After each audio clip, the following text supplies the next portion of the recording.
So, welcome back to the show. We are joined, as you can see, with our guest here. And in the beautiful middle right here is our regular contributor, health specialist, Miss Shirlette McCullough, who is here, of course, to help us unwrap this conversation. So, I know that you were listening along. Yes. And what is your take on all of this? So, first of all, I just want to say thank you all so much for your bravery, for sharing your story.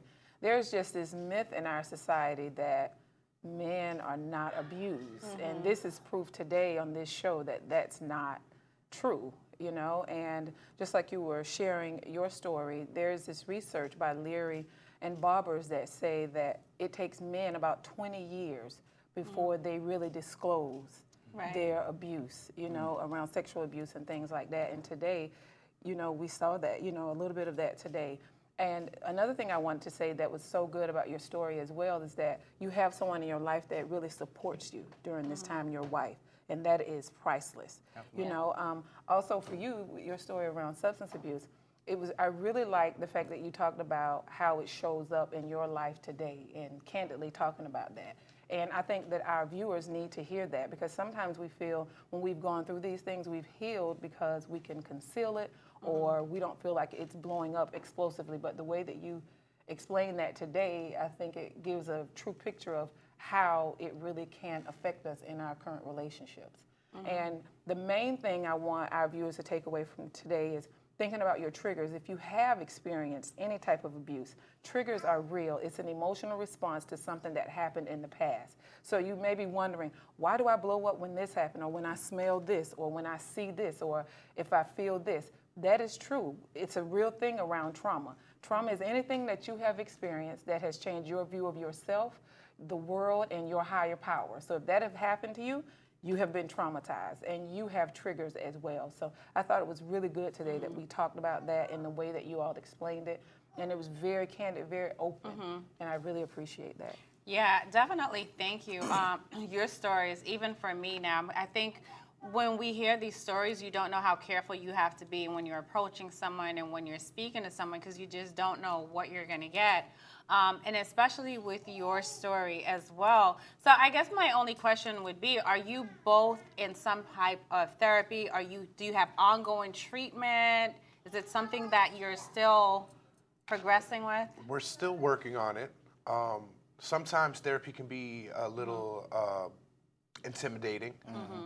Right now, I'm going through certified speaker training with the ACEs Matter organization, so they're helping me realize a lot.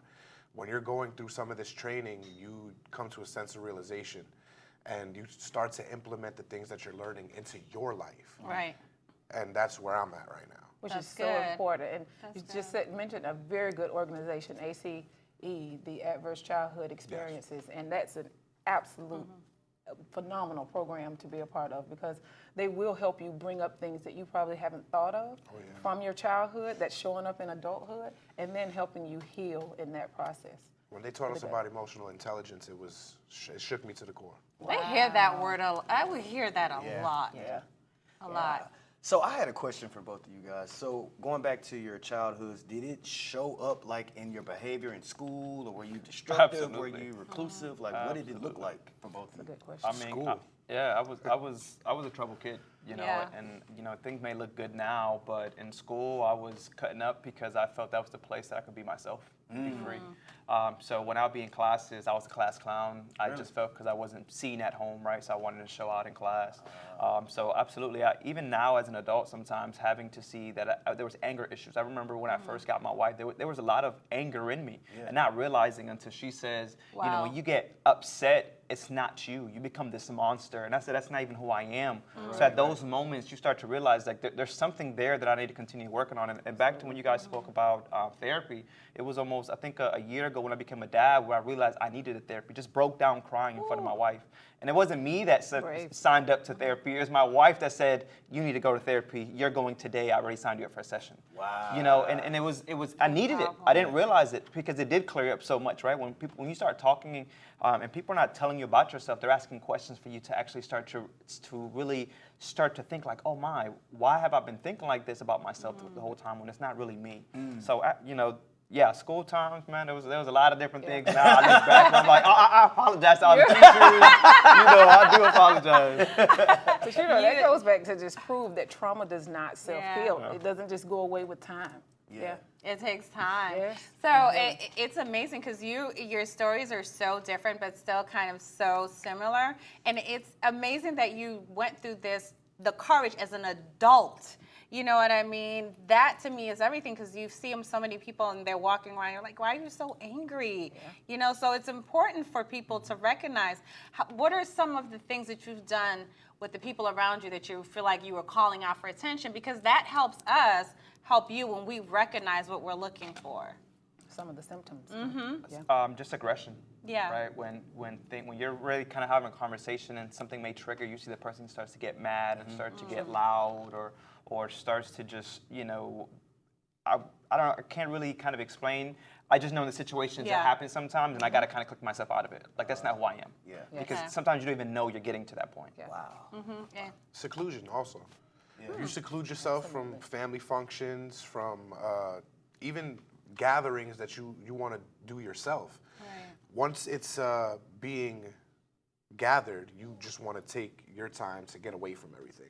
You want to seclude yourself and you want to stay away because those triggers are just like muscle memory. Absolutely. You can't control that. Once it happens, and all you're left with is the apologies afterwards. So it's, Wow. Ooh, what are some of the resources? It really sounds like the both of you are managing it. And Yeah. that's the best we important can. part. That's the important part. When there is no cure, what do we go to next? Management. Yeah. And that's what the both of you are doing. Recognizing that when they asked you these questions, you were able to answer quickly and talk about what you're doing different. What are is some really of the good. resources, Charlotte, that's out there? So there are resources here. I know anytime that you're in a crisis, you can always dial 988 from your cell phone. There's another one here in Orlando, the Outlook Clinic, that offers free psychiatric as well as counseling, 407-898-0110, as well as 26 Health here in Orlando. Wow, gosh, it goes so fast, Chris. Jeez, this is I powerful.